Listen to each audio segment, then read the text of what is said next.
And so we started recording patients, and we learned really from the patients about a lot of things. Nocturnal myoclonus, we learned a lot more about obstructive sleep apnea, although it had been discovered in Europe in 1965.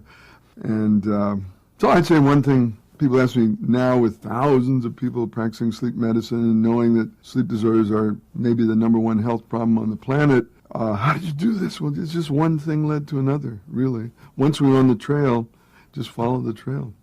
When I was in New York City at Mount Sinai Hospital, I saw the first patient with narcolepsy. Even though I'd been interested and kind of been alert, it was the first time. And I decided to do an all-night sleep recording.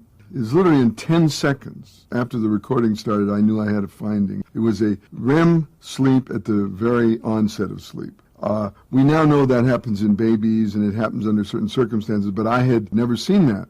And so the rest of the recording that night was normal, but then I immediately arranged for him to come back the next night. And the next night, wow, this makes a lot of sense, because REM sleep has some of the mechanisms that are pathological in narcolepsy, namely attacks of motor paralysis that are collectively called cataplexy. REM sleep is a period of motor paralysis.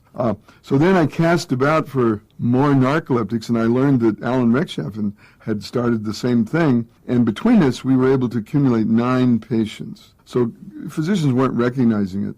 At any rate, that created a tremendous interest, and Alan and I were kind of understanding narcolepsy as an abnormal manifestation of REM sleep.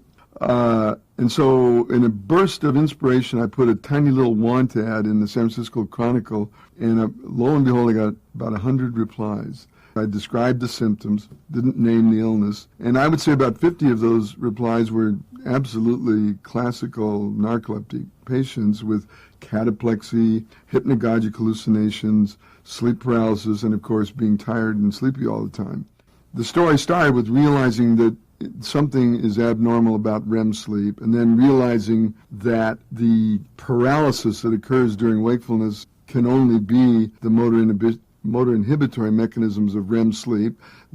Animal research was progressing, where some of these things were starting to be understood, that the brain site for the initiation of the motor paralysis in the pons, the studies of the pontine giant cells in the areas around the locus ceruleus, and then projections down to the medulla.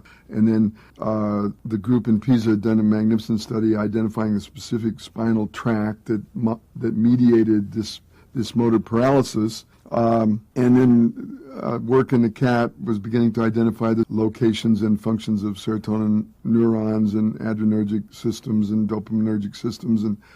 And the first, interestingly, cataplexy, this motor inhibition is triggered by sort of eruptive emotion. Well, in dogs, it was the pleasure of eating or play in the puppy. So we could actually have all 7 dogs become paralyzed together, group cataplexy, very dramatic. And then we began to collaborate.